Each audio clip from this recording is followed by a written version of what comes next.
Gadda onnee namaa cabsu. Oduu baay'ee nama gaddisiisu dhugaa dubbachuuf. Baay'ee tokko namatti ulfaata. Dhaga'uutti illee kan namatti hin tolle jechuudha. Egaa nagaan daganne obboloota koo akkam jirtu nagaa keessanii ani nagaa kooti isinis bakkaaf lafa jirtanitti nagaa guutuu akka qabdan abdii guddaan qaba. Ani obboleettiin keessa Waaqayyoo haa galatu nagaa kooti. Egaa taateen kun baay'ee tokko namatti ulfaata. Dubbachuun illee baay'ee kan namatti hin tolledha. Dhugaa dubbachuuf akka mataa kootti. Egaa baay'ee nama gaddisiisa. Godina Arsii Lixaa aanaa Arsii Nagalleettidha. Wanti kun kan ta'e jechuudha. Taateen kun kan ta'e godina Arsii Lixaatti. Baay'ee kan nama gaddisiisu, baay'ee kan namatti ulfaatu. Ilmatu haadha isaa ajjeese jechuudha. Dhugaa dubbachuuf akka mataa kootti baay'ee tokko na gaddisiise. Baay'ee natti ulfaate. Haati kun mucaa kana yookaan ilma kana abbaa malee guddiste. Abbaan qabu jechuudha. Garuu inni immoo haadha isaa qaleetu ajjeese. Turtii muraasa waggaa turtii xiqqoo ture eggii bubbulee reenfi haadha kanaa argamee jedhama. Baay'ee kan nama gaddisiisu dhugaa dubbachuuf akka mataa kootti.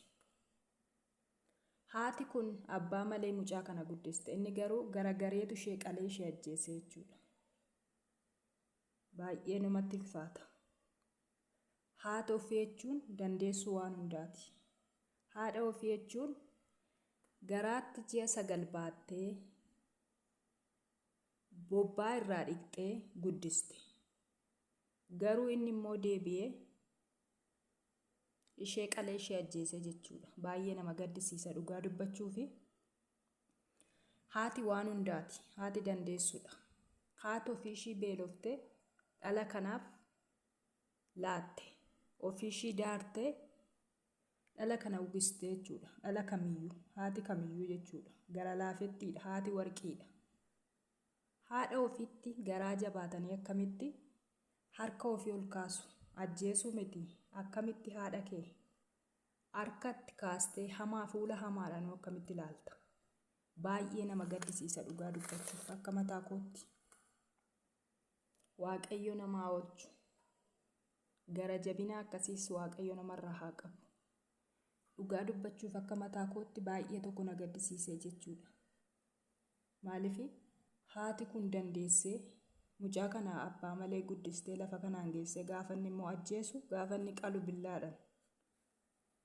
Kuni jechuudha. Gurra namaatti illee kan dhagahamuuf hin tolledha. Gara jabina hamaadha. Kana jechuudha. Seexanatu keessa kaa'ee garaa jabeessi malee dhalli namaa akkamitti haadhatti garaa jabaata? Akkamitti harka kee ol fuutee haadha keetti billaa kaafatta? Nama baasu Waaqayyo gara jabina akkasii. Baay'ee tokko nama gaddisiisa, namatti dhaga'ama. Haati ofii dandeessuu waan hundaati. Haati ofii waan hundumaa nuu taatee lafa kanaan nu geesse. Haadha ofii gaarrifachuun maalidha? Haadha ofiitti billaa kaasuun maalidha? Baay'ee nama gaddisiisa. Sadarkaa kanarraan maaltu nama geesse? Seexana yookaan gara jabina hamaadha. Waaqayyo gara jabina akkasiifis sammuu yaadne kana Waaqayyo namarraa kaasu. Baay'ee tokko dubbachuun namatti ulfaata. Baay'ee tokko namas qaaneessa dhugaa dubbachuuf akka mataa kootti. Kun haadha isaa kana akkas godhee billaadhaan qalee haadha isaa deessuu isaa kana akkas godhe kun nama biraatiifuu nama biraa immoo baay'ee miidhama gurguddaa godhaa jechuudha. Dhugaa dubbachuuf haadha keessaa bahe haadha ji'a 9 garaatti baatte gocha suukkanneessaa gocha namatti hin tolle Waaqatti hin tolle kana irratti gizee raawwatu baay'ee tokko kan namatti ulfaatu baay'ee kan nama gaddisiisu dhugaa dubbachuuf. Gara jabina akkasii Waaqayyo nama oolchu. Sammuu akkasii sammuu hin yaadne sammuu furrii sammuu fageessee yaaduu hin dandeenye kana Waaqayyo nurraa haa kaasu. Gocha suukkanneessaa kana Waaqayyo kan namatti hin tolle kan Waaqatti hin tolle jechuudha. Kana Waaqayyo gara jabina akkasii Waaqayyo nama baasu. Haadha ofii jechuun warqiidha otoo beekne otoo yaadne. Garuu gara jabinadha kun. Seexanatu keessa kaa'e jaallatee miti. Kan garaa jabeesse nama kanaa mucaa kanaa seexanadha jechuudha. Waaqayyo isaa akkasii nama oolchu. haadha ofiitti garaa jabaachuu waaqayyo namaa oolchuu. Egaa viidiyoo biraatiin amma walitti deebinutti nagaan naaf tura. yuutuubii koo immoo sabiskiraayib laayik sheer naa godhaa na jajjabeessa isiniin jedha obboloota koo nagaan naaf tura.